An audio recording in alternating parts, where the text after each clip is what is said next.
بسم اللہ الرحمن الرحیم۔ فیس بک فرینڈز، آج 1 دسمبر 2023 سال گواں کے آخری ایام شروع۔ سردی کی شدت نے بھی اپنے پر پرزے نکالنے شروع کر دیے۔ آج پروگرام 30 منٹ میں بہت ساری اہم خبریں، بہت ساری معلومات، اپنے دوستوں کا تعارف۔ میرے ساتھ موجود ہیں عبدالرحمان فریدی صاحب، صدر ڈسٹرکٹ پریس کلب لیا، سینئر صحافی نمائندہ جان۔ ان کے ساتھ موجود ہیں general secretary district press club لیا محمد یامین مغل صاحب، سٹی رپورٹر روزنامہ خبریں۔ فریدی صاحب، آج ایک خبر گردش میں آئی ہے کہ ریسکیو 1122 نے اپنی سروس عارضی طور پر معطل کر دی۔ اس سروس کی معطلی کے بعد آپ کو پتہ ہے کہ ہمارے بہت سارے ایسے مریض جو ہسپتالوں سے ریفر ہو کے ڈی ایچ کیو میں آتے تھے اور ڈی ایچ کیو سے ریفر ہو کر نیشتر ملتان میں اور دیگر ہسپتالوں میں جاتے تھے، انہیں گورنمنٹ پنجاب جو ہے یہ سروس فراہم کر رہی تھی۔ بہت سارے ایسے غریب تھے جو نہیں جا سکتے تھے، ان کے لیے یہ سروس بڑی غنیمت تھی۔ اس کی معطلی پہ آپ کیا فرمائیں گے؟ بسم اللہ الرحمن الرحیم۔ ملک صاحب، جس طرح آپ نے بتایا ہے کہ ریسکیو 1122 کی سروس ڈیزل کی وجہ سے معطل ہوئی ہے میرے خیال میں جی، یہ میں سمجھتا ہوں موجودہ حکمران جو ہمارے نگران حکمران ہیں ان کی نااہلی تصور کیا جائے گا اس کو کہ ایسی سروس جو غریب غربا مریضوں کو ایک ہسپتال سے دوسرے ہسپتال میں شفٹ کرتے تھے، نمبر 1۔ نمبر 2، ریسکیو 1122 کہیں بھی ناگہانی صورتحال جب پیدا ہو جاتی ہے، ایکسیڈنٹ کی صورتحال ہو جاتی ہے، یا کسی گھر میں کوئی ایسا مریض جس کو ہارٹ اٹیک ہو جاتا ہے یا کوئی ایسا سیریس کنڈیشن میں مریض چلا جاتا ہے، تو اس کو ہسپتال میں گھر سے شفٹ کرنے کا بھی ان کی ذمہ داری یہ سمجھتے ہیں، نیچر آف جاب ہے۔ ہاں جی۔ تو اب جو صورتحال لیا میں موجود ہے کہ ریسکیو 1122 کی گاڑیوں کا ڈیزل نہیں ہے۔ ڈیزل نہ ہونے کی وجہ سے ان کی سروس معطل ہے۔ اب کہا یہ جا رہا ہے کہ وہ صرف کوئی سیریس ایمرجنسی کی صورت میں اپنی گاڑی کو رن کریں گے، اس کے علاوہ ان کی گاڑیاں نہیں چلیں گی۔ اس کے اوپر ہماری ضلع انتظامیہ کو بھی سوچنا ہوگا۔ ہمارے ڈپٹی کمشنر صاحب ویسے تو بہت متحرک ہیں، میں سمجھتا ہوں کہ جب سے وہ آئے ہیں وہ دفتر میں کم بیٹھے ہیں، فیلڈ میں زیادہ رہے ہیں، تو ان کو بھی اس بارے میں جو ہے نا غور و خوض کرنا چاہیے اور اعلیٰ حکام تک اپنی لئے کی جو ہماری یہ پرابلم ہے اس سے ان کے ساتھ شیئر کرنا چاہیے، کمشنر کے ذریعے شیئر کرنا چاہیے، ڈائریکٹ سیکرٹری کو شیئر کرنا چاہیے، ڈائریکٹ وزیر اعلیٰ پنجاب کو لیٹر لکھنا چاہیے، ضلع انتظامیہ کو، اور چیف سیکرٹری پنجاب کو بھی ایسا لیٹر لکھنا چاہیے، تاکہ اس سروس کی معطلی سے بڑے لوگوں کو تو کوئی پرابلم نہیں ہے، ان کی تو اپنی گاڑیاں ہیں، وہ پہلے بھی سرکاری ہاسپٹل میں نہیں جاتے، نہ ان گاڑیوں پر سفر کرتے۔ ان گاڑیوں پر جو مریض شفٹ ہوتے ہیں یا یہ گاڑیاں یوٹیلائزڈ ہوتی ہیں، صرف وہ عام طبقہ جو ہمارا سفید پوش طبقہ ہے ان کے مریضوں کے لیے استعمال ہوتی ہیں۔ یامین صاحب، فریدی صاحب نے فرمایا، آپ نے بھی سماعت کیا، ہمارے فیس بک کے دوستوں نے بھی سنا۔ فریدی صاحب کہہ رہے ہیں کہ جی ریسکیو 1122 کو جو ہے اب یہ لمیٹڈ کیا گیا ہے کہ وہ انتہائی سیریس مریضوں کو شفٹ کریں۔ سوال یہ ہے، میں چاہتا ہوں کہ آپ اس پہ اپنی رائے کا اظہار فرمائیں۔ کیا آج تک جو 1122 کی سروس دیتی تھی، جو مریضوں کو ملتان اور لاہور راولپنڈی لے کر جاتے تھے، کیا وہ نان سیریس مریض ہوا کرتے تھے؟ مطلب یہ تو انتہائی قابل افسوس بات ہے، اس پر جتنا بھی افسوس کیا جائے میں سمجھتا ہوں کم ہے۔ حکومت کی نااہلی، سستی کی وجہ سے جو ہے یہ دیکھنے میں آیا ہے کہ ڈیزل کے فنڈ نہیں ہیں ان کے پاس، اس سے تو جو غریب آدمی ہے وہ سفر کر رہا ہے۔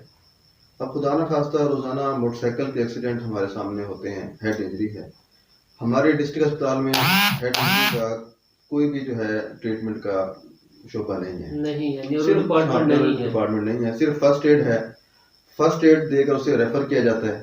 جی خدا نہ خواستہ اگر کوئی ایسا حادثہ پیش آتا ہے تو مریض تو سفر کرے گا، وہ تو اللہ کو پیارا ہو جائے گا. اس کی ذمہ داری جو ہے وہ کس پر ہوگی؟ اس کی موت کی ذمہ دار کون ہوگا؟ میں سمجھتا ہوں اس کے موت کا ذمہ دار وہی لوگ ہوں گے جو اس سستی اور نااہلی کا مظاہرہ کر رہے ہیں، جو 1122 کو جو ہے ان کے ڈیزل کی مد میں جو فنڈز ہیں وہ فراہم نہیں کر رہے یا وہ تاخیر کا شکار ہیں. تو اس میں جو ہے میری تو یہ گزارش ہوگی آپ کے توسط سے، آپ کے پروگرام کے توسط سے ڈپٹی کمشنر لیا سے، کہ وہ فوری طور پر جو ہے اس کا نوٹس لیں اور اعلیٰ حکام سے جو ہے اسپیشل جو ہے وہ لیٹر لکھیں اور جلد از جلد اس معاملے کا جو ہے وہ حل کریں. یہاں میں ایک اور بات بھی یہاں کروں گا کہ یہ جو ڈیزل کا فنڈ آتا ہے 1122 کے پاس یا کسی بھی ادارے کے پاس، وہ اس سال کے دورانیے کے لیے ہوتا ہے، پورے سال کے میرے خیال میں جو بجٹ ریلیز کیا جاتا ہے. اچھا ریٹ اب دیکھنا یہ ہوگا کہ آیا کہ یہ نیگلیجنسی حکومت پنجاب کے لیول پر ہے یا نیگلیجنسی ہمارے ضلعی آفس کے لیول پر ہے. اگر گورنمنٹ کا ایشو ہے تو پھر تو گورنمنٹ کو ٹیک اپ کرنا چاہیے، حکومت پنجاب کو ٹیک اپ کرنا چاہیے. اگر یہ نیگلیجنسی کہ ڈیزل کی کامیابی کی لیٹر کیا ڈسٹرکٹ آفیسر ریسکیو 1122 جو ہے اس نے اپنے اعلیٰ حکام کو بتایا ہے کہ بھی ہمارے پاس ڈیزل ختم ہونے جا رہا ہے، اگر اس نے نہیں بتایا تو اس کو بھی انکوائر ہونا چاہیے. اچھا یہاں میں نا آپ سے چاہتا ہوں کہ آپ اس پہ ذرا غور فرمائیے اور اس پہ بات کیجیے کہ کیا کبھی ہمارے جو سرکاری افسران ہیں جتنے بھی محکمہ جات ہیں ان کی گاڑیاں بھی کبھی رکی ہیں؟ نہیں رکتی نا. بہت اچھا آپ کا کوشچن ہے. ہم دیکھتے ہیں کہ ڈیزل کام ہوتا ہے میونسپل کمیٹی کا. جی ہاں. آئے روز تماشا دیکھتے ہیں ہم، ایک پیٹرول پمپ سے جو ہے ان کی بلنگ نہیں ہوتی، وہ بند کر دیتے ہیں، پورا شہر گندگی سے ہٹ جاتا ہے. تو جو ان کے سرکاری گاڑیاں جو افسران کی اپنی ہیں وہ نہیں رکتی ہیں، جو عوام کو سہولیات فراہم کر رہی ہیں، جو عوام کے لیے گاڑیاں ہیں، جو محکمے ہیں، وہاں پہ پرابلم آتا ہے. ہم نے کبھی نہیں سنا کہ کسی افسر کی گاڑی جیٹ تیل کی وجہ سے رک گئی ہو. جی کچھ بھی نہیں ہوتا. رکتی ہیں تو میونسپل کمیٹی گاڑیاں رکتی ہیں. اچھا جب یہ اطلاع سوشل میڈیا پہ آئی ہے تو اس پہ ہمارے بہت سارے جو شہری ہیں، معززین ہیں، ڈاکٹر صاحبان ہیں، انہوں نے بھی اپنا انپٹ دیا ہے. اس میں جو سب سے خوبصورت جو رائے آئی ہے یہ پروفیسر خالد بلال میتلا صاحب نے اپنی رائے کا اظہار کیا. میں چاہتا ہوں وہ آپ سے شیئر کی جائے.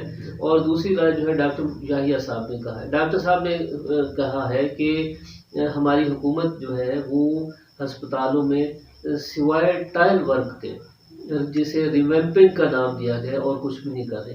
ان کا کہنا یہ ہے کہ ہسپتالوں کی خوبصورتی پہ توجہ تو ضرور ہے مگر ہسپتالوں کی جو ورکنگ ہے اس کا ایشو آ رہا ہے. اس پہ فریدی صاحب آپ کیا کہتے ہیں؟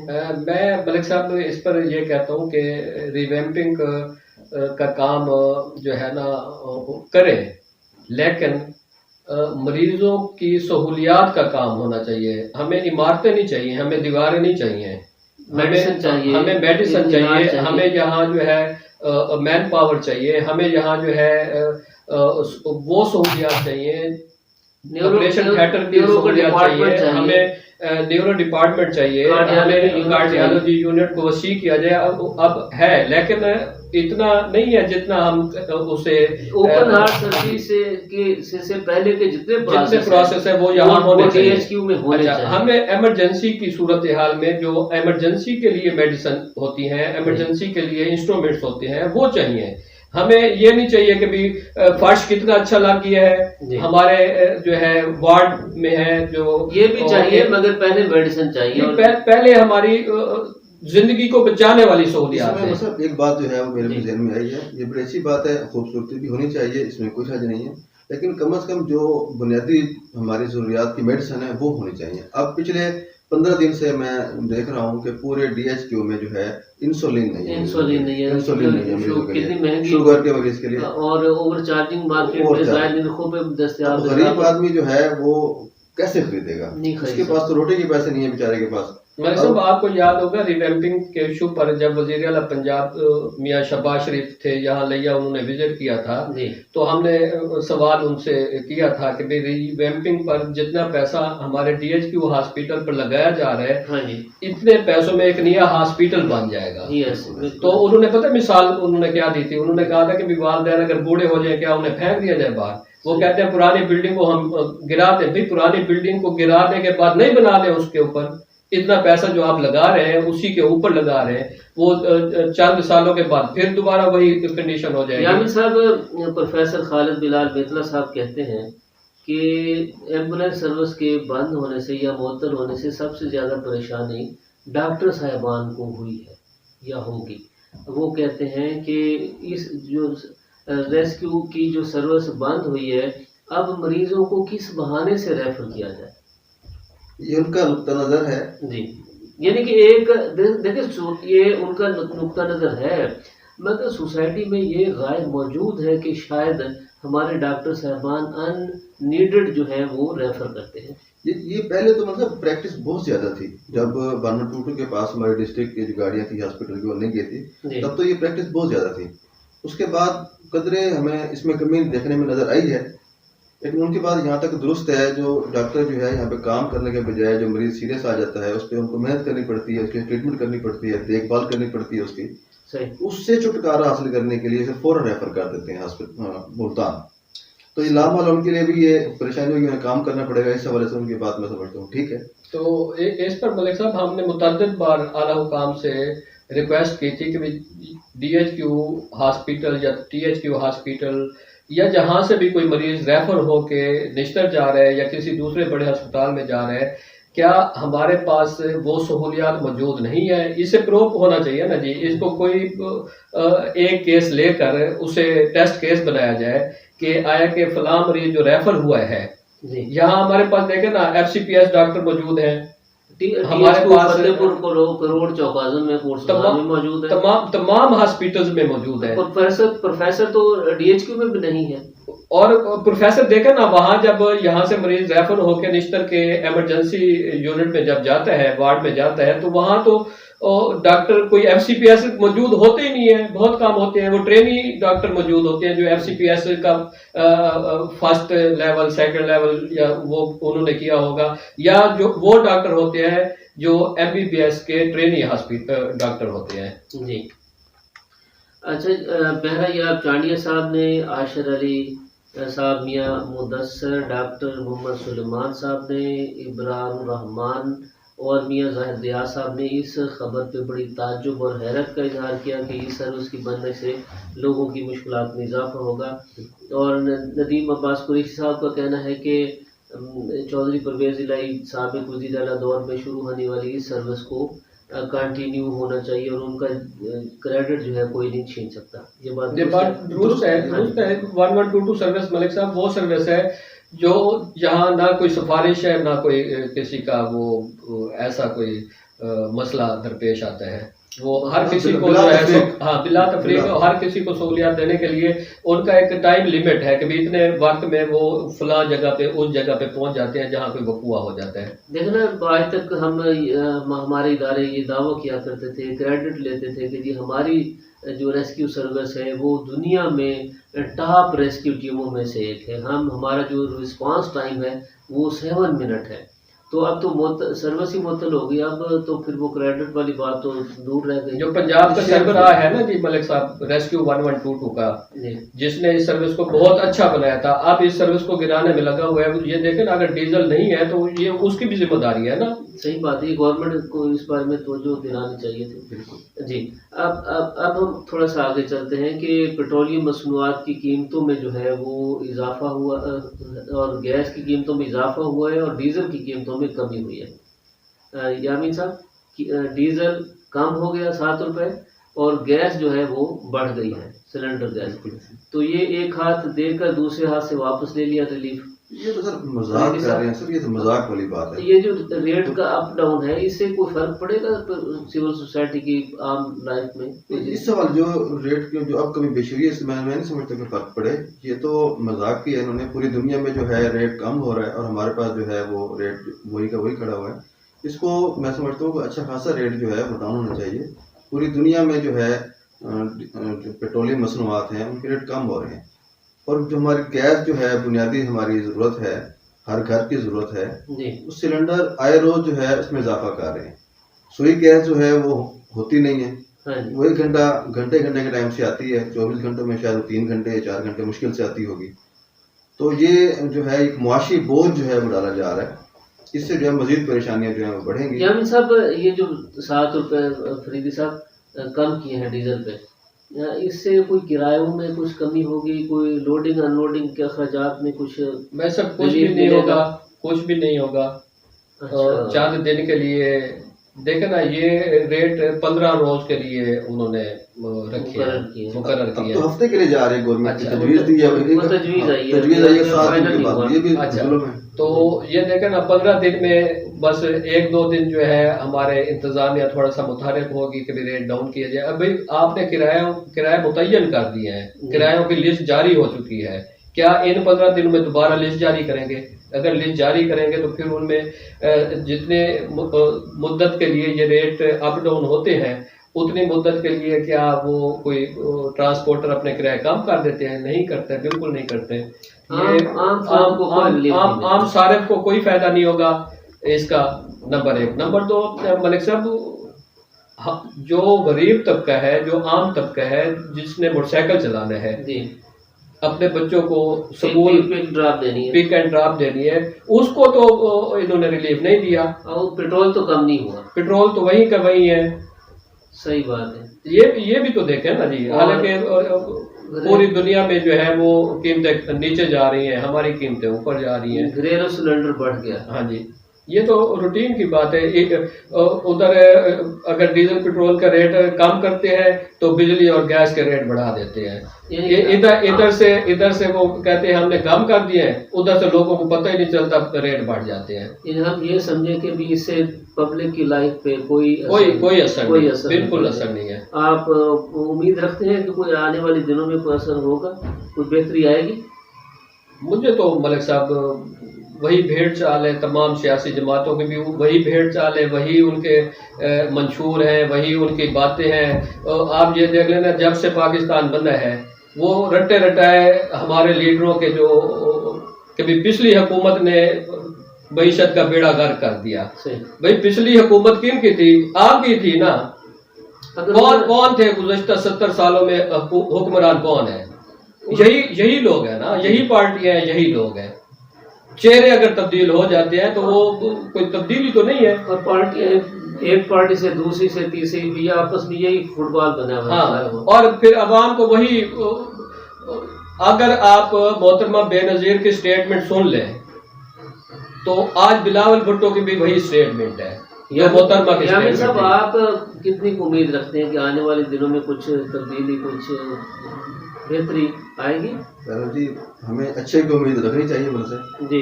تو ہم توقع کرتے ہیں کہ جو ہماری گورنمنٹ ہے، جو ہمارے ادارے ہیں، وہ عوام کے دکھ کو سمجھیں گے اور ان کو سمجھنا چاہیے، اور عوام کو ریلیف دینے کے لیے انہیں ٹھوس اقدامات کرنے چاہیے. لوگوں کے حالات، کاروباری حالات بہت زیادہ جو ہے وہ مایوس کن ہیں.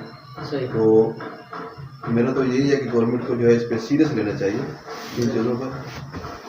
اچھا، آج ایک سیاسی خبر بھی پروگرام کا حصہ ہے کہ آج یہ خبر بریک ہوئی ہے کہ الیکشن کمیشن آف پاکستان نے حلقہ NA-182 میں ایک اپیل زیر سماعت کی. حلقہ قانونی مرحان کو اس NA-182 میں شامل کیا جائے یا نہ کیا جائے. اس پہ ان کا فیصلہ آیا کہ مرحان قانونی کو 7 سال کے بعد NA-182 لیا 2 سے انہوں نے ضم کر کے اس کا شامل کر دیا. پہلے یہ 2018 کے الیکشن میں یہ کروڑ اور چوبارہ کی قومی اسمبلی کے حلقہ کے ساتھ شامل ہوئی. فرید صاحب، یہ جو تبدیلی آئی ہے، اس تبدیلی کو سیاسی حوالے سے آپ کس نظر سے دیکھتے ہیں کہ تحریک انصاف کے جو دونوں MNAs تھے وہ ان کی خواہش تھی کہ یہ حلقہ کروڑ لالیسن کے ساتھ ہی شامل رہے، اور لیا کے جو سیاستدان تھے وہ چاہتے تھے کہ یہ حلقہ واپس آ جائے. ملک صاحب یہ اس حلقے کی واپسی کے لیے پٹیشن فائل کی تھی مسلم لیگ نون کے جو سابق ہمارے وائس چیئرمین تھے، نائب ناظم تھے جی نور محبوب ملوانہ، ان کی پٹیشن پر یہ فیصلہ ہوا ہے۔ یہ فائدہ جو اگر اس کا فائدہ نقصان دیکھیں تو یہ فائدہ پی ایم ایل این کے ایم این اے سید ثقلین بخاری کو ہوگا، کیونکہ ان کی رہائش گاہ اور ان کا جو قریبی حلقہ ہے وہ بھی یہی حلقہ ہے جس کے اوپر ان کی ہار جیت جو ہے نا ڈپینڈ کرتی ہے۔ ان کا محفوظ ایریا سمجھ لیں ان کا، جی تو میں سمجھتا ہوں کہ یہ ان کو سب سے زیادہ فائدہ ہوگا۔ ملک نیاز احمد جکھڑ کی یہ خواہش تھی کہ یہ ادھر کروڑ کے ساتھ ہی رہے، اور ان کے دور حکومت میں ہی یہ شفٹ ہوا تھا اس حلقے میں۔ ادھر 2018 کے جو سازگار حالات تھے اس میں یہ شفٹ ہو گیا تھا۔ ہاں جی، اور اسی طرح سمران اشیر جو تھا، جو ایم پی اے کروڑ کے حلقے میں آتا تھا، وہ ایم پی اے ہمارے جو درمیان والے ہیں شہاب خان سیڑ، اب پی پی 280 ہے۔ ہاں جی، پی پی 280، وہ بھی میرے خیال میں وہاں واپس چلا گیا ہے اس حلقے میں۔ تو میں سمجھتا ہوں کہ جو بھی حکومت آنے والی ہوتی ہے اس کی خواہشات کو ہمارے ادارے بھی پیش نظر رکھتے ہیں، اور اب اس فیصلے کے بعد تو نظر آ رہا ہے کہ بھی نون کوئی فائدہ ہے۔ یامین صاحب، کانگوئی مرحان کی واپسی کے بعد ہماری جو تحصیل لیا کی جو پالیٹکس ہے اس میں باہر کیا آپ پبلک ایشوز پہ کوئی فائدہ ہوگا یا کسی جماعت کو یا کسی سیاسی شخصیت کو فائدہ ہوگا؟ مطلب جب پبلک ایشو کی بات ہے تو میں نہیں سمجھتا اس میں پبلک ایشو کا کوئی فائدہ ہوگا اس میں پبلک کو۔ اس میں جو ہے ہم سیاسی جو قائدین ہیں ان میں جو ہار جیت کا جو ان کے فیصلہ ہے، جو پچھلا الیکشن آپ دیکھیں ہوا تھا اس میں ملک نیاز جکھڑ صاحب جو ہے انہوں نے ون کیا تھا، اور چغلین صاحب جو ہے وہ رنر اپ رہے تھے۔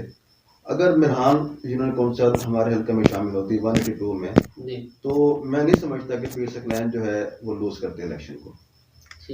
اس دوران کے جو حالات واقعات تھے، وہ ان کے جو گیپ تھا ووٹوں کا 7 سے 8 ہزار ووٹوں کا جو فرق تھا، اگر وہ میران ہوتی ہے تو میران تو ان کا گھر ہے پیر ثقلین صاحب کا، 74,000 اس کانگوئی کی پاپولیشن ہے، ٹھیک ہے۔ تو وہ ہار جیت کے لیے میں سمجھتا ہوں کہ اثر انداز ہوں گی۔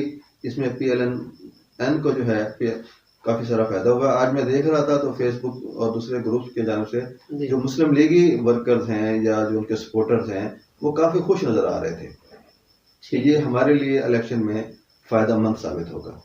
صحیح، یہ الیکشن میں کافی فائدہ مند ہوگا، مگر ابھی تک کسی بھی سیاسی جماعت کے پاس ڈسٹرکٹ ڈیولپمنٹ کا کوئی روشن پلان ابھی تک سامنے نہیں آیا کہ وہ آنے والے دنوں میں ضلع لیا کی تعمیر و ترقی کے لیے کیا ایجنڈا رکھتے ہیں۔ فریدی صاحب، میں سمجھ یہ تو دیکھو نا، یہ ہم رونا کوئی آس کا نہیں رو رہے، ہم تو روتے رہیں گے جب تک یہ آپ کی بات سنی نہیں۔ ہاں جی، مدت سے یہ رونا رو رہے ہیں کہ ہمارے جو پولیٹیشین ہیں وہ عوام کی بات نہیں کر رہے اور نہ کرتے ہیں، اور نہ عوام کے مستقبل اور نہ عوام کے مستقبل کی، نہ ان کے بچوں کے مستقبل کی، نہ علاقے کے ڈیولپمنٹ کی، نہ کوئی ایسی کبھی کوئی میگا پروجیکٹ جس کی وجہ سے علاقے کی قسمت بدل جائے، علاقے کے لوگوں کی قسمت بدل جائے، کوئی ایسا میگا پروجیکٹ میرے خیال میں کسی کے بھی پیش نظر نہیں ہے۔ فریز صاحب دیکھیں، میں یہ سمجھتا ہوں آپ کی بات سے کہ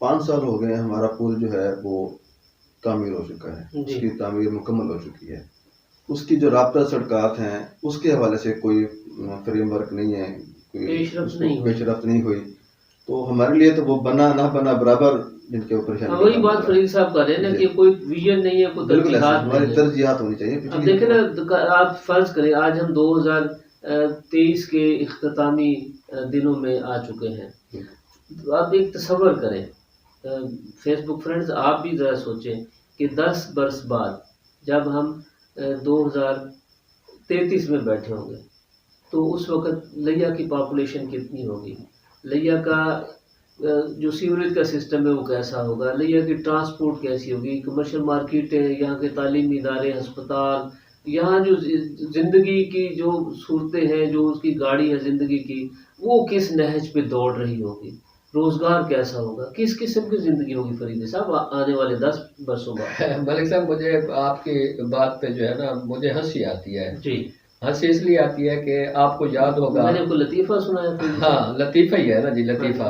لطیفہ اس لیے میں کہہ رہا ہوں اس کو کہ آپ کو یاد ہوگا کہ محترم میاں نواز شریف صاحب کوٹلہ حاجی شاہ میں انتخابی جلسے پر آئے تھے، یاد آتا ہے آپ کو؟ جشن بہارا پہ آئے تھے. اچھا جشن بہارا تھا. ہاں جی، تو وہ کون سا سن تھا؟ 1985 میں آئے تھے. 1985 میں ہمارا مطالبہ کیا تھا؟ توسا پور لیا توسا پل. مین مطالبہ. مین مطالبہ تھا، ہمارے لوگوں کا بھی مطالبہ تھا جی، اور اس وقت جو سٹیج پر موجود تھے ان کا بھی مطالبہ تھا. 1985 میں ہم نے مطالبہ کیا. جی، آج 2023 ہے.